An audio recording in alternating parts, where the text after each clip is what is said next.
করে ভাই ভাই ভালো সেটআপে ক্লাস নেই, আর আমি হোয়াইট বোর্ডে কোয়েশ্চেন টেপ করে বসে দেন পড়াচ্ছি। তোমরা আমার ওই ক্লাসে বুঝে স্টার্ট কোয়েশ্চেন প্রিন্ট আউট করলে 100 টাকা আসতো।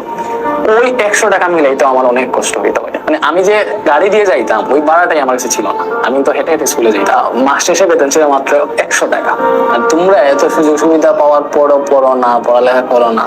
আমি ওই জায়গা থেকে আস্তে আস্তে উঠে আসছি। গল্প শেয়ার করি, সেটা হচ্ছে মানে আমি যখন ক্লাস 10-এ ছিলাম, তোমরা এটা জানলে অনেকে বিশ্বাসই করবে না, আমি যখন ক্লাস 10-এ ছিলাম তখন আমার বাসায় কারেন্টই ছিল না, মানে বিদ্যুৎই ছিল না, ডিরেক্ট কারেন্টের কোনো লাইনই ছিল না। আমাদের বাসা বাড়িতে আর কি, এখানে অনেক ফ্যামিলি ছিল যেখানে হচ্ছে বিদ্যুৎ ছিল না, এবং মানে অনেক সাফার করেছি পড়ালেখা করতে আর কি। সো এখন আবার আছে, মনে করো চিন্তা করো তুমি ক্লাস 1 থেকে 10 পর্যন্ত ওই যে মোমবাতির মতো একটা থাকে, ওটাকে হচ্ছে আমাদের সিলেটি ভাষায় হচ্ছে আমরা বলি, কি বলে আমি নিজে ভুলে গেছি। তো ওইগুলা দিয়ে মানে হচ্ছে আমি পড়ছি, মানে কারেন্টই ছিল না, ঠিক আছে। আর তোমরা এত সুযোগ সুবিধা পাওয়ার পরও পড়ো না, পড়ালেখা করো না। আমি ওই জায়গা থেকে আস্তে আস্তে উঠে আসছি। হারিকেন দিয়ে পড়ালেখা করছি, বুঝছো? হারিকেন, তাও হারিকেন তো ওইটা ভালো, আরো একটা আছে, ওটাকে মেবি ল্যাম্প বলে। এটা হচ্ছে একটু বাতাস দিলে নিভে যায়, ঠিক আছে। আমি আমি ক্লাস 6 থেকে আমার বাসা থেকে এলবি স্কুল, আমি যে স্কুলে পড়তাম এটা 3-4 কিলোমিটার হবে। মানে আমি যে গাড়ি দিয়ে যাইতাম ওই ভাড়াটাই আমার কাছে ছিল না, আমি তো হেঁটে হেঁটে স্কুলে যাইতাম। এটা কিন্তু আমি মিথ্যা কোনো কথা বলতেছি না, বানায় কোনো কথা বলতেছি না। তুমি যদি আমার মানে আমার এলাকার কাউকে জিজ্ঞেস করো, ওরা বলবে, আমার টিচার যারা আছেন ওনাদেরকে যদি জিজ্ঞেস করো এটা জানতে পারবা। মানে ক্লাস 6 থেকে 9-10 পর্যন্ত এই যে ভাড়া ছিল মাত্র 5 টাকা, ওই 5 টাকাও আমার কাছে থাকতো না। তো আল্লাহর রহমতে এখন অনেক কিছুই আছে আমার, এখন তো চাইলে আর মানে এখন পুরোনো দিনগুলোর কথা মনে পড়লে অনেক লাগে, ঠিক আছে। আমি যখন সিলেট আসি তখন আমি এসএসসিতে গোল্ডেন এ প্লাস পাইছিলাম। সিলেটে যখন সরকারি কলেজে ভর্তি তখন যে সিলেট আসবো, সিলেটে যে আসবো প্রতি মাসে 10-12 হাজার টাকা যাবে, ওইদিকে আমার কাছে যে আমি 10-12 হাজার টাকা তো অনেক দূর, মানে 1,000 টাকা মিলানো কষ্ট ছিল। পরে আমি ওইখানে আগে থেকে হচ্ছে টিউশনই নিয়েছিলাম সিলেটে একটা মিডিয়া ফি দিয়ে, বুঝছো। আমি কিন্তু টিউশনই নিয়েছিলাম সিলেটে যখন প্রথম আসি। এখানে টিউটর সেন্টার আছে, ওইগুলা থেকে আমি টিউশনই নিয়েছিলাম মিডিয়া ফি নিয়ে। 4,000 টাকা ছিল একটা টিউশনই, নাহিদ জাহিদের, ওদের সাথে এখনো যোগাযোগ আছে।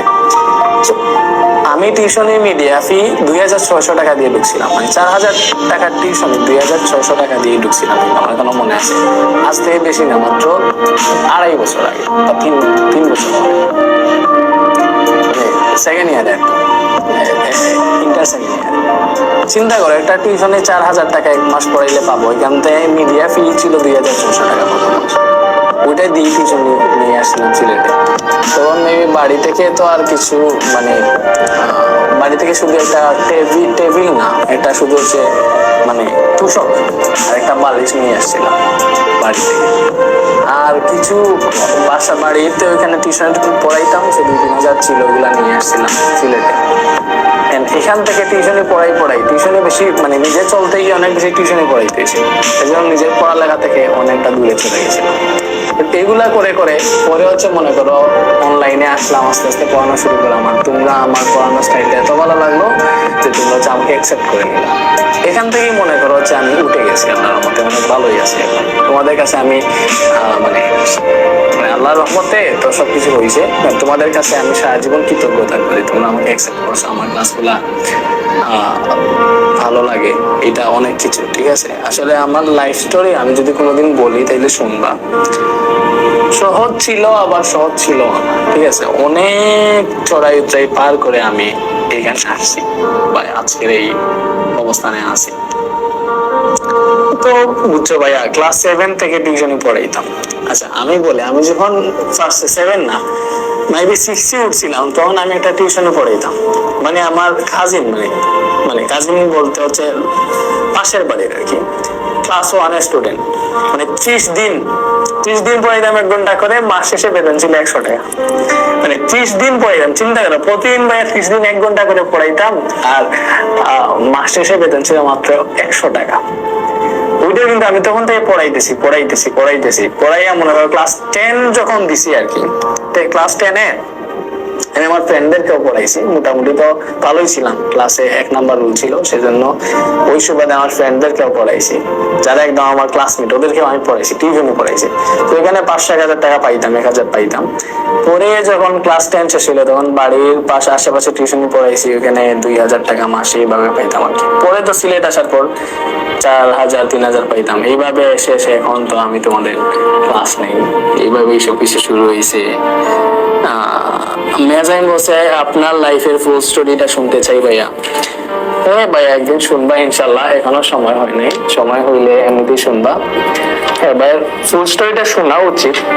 সবকিছু তো সহজ হয় না জীবনের, অনেক ধাপ থাকে যেগুলাও, এবং অনেক বাধাও থাকে, বুঝছো, অনেক বাধাও থাকে। মানে আমার যেমন, তোমরা যেমন আমাকে অনেক বেশি মানে ইয়ে করো, বলতে পারো যে আমাকে অনেক বেশি ভালোবাসো, প্লাস আমার ক্লাসগুলো দেখো বা ইয়ে করো, তেমনি আমার অনেক শত্রু আছে, ঠিক আছে, যারা হচ্ছে সামনাসামনি আমাকে বলে একরকম, বাট ওরা এক্স্যাক্টলি আমার শত্রু পেছনে, মানে ওরা আমার ভালো চায় না, এরকম অনেকেই আছে, অনেকে অনেক দিক দিয়ে বাধা দিছে। আস্তে আস্তে আল্লাহর রহমতে, মনে করো আল্লাহর রহমতে বা তোমাদের সাপোর্টে আস্তে আস্তে উঠে আসছি, এবং আমি যাই করছি সব হচ্ছে একা একা করছি। মানে সব দেখো, তুমি চিন্তা করো ভাই, প্রথমে কিন্তু হোয়াইট বোর্ডে কোয়েশ্চেন গুলা প্রিন্ট আউট করে আসতাম, যে দোকান থেকে প্রিন্ট আউট করে আসতাম ওই দোকান কিন্তু এখনো ওই যে পীরের বাজারে আমার বাসার সামনে আছে।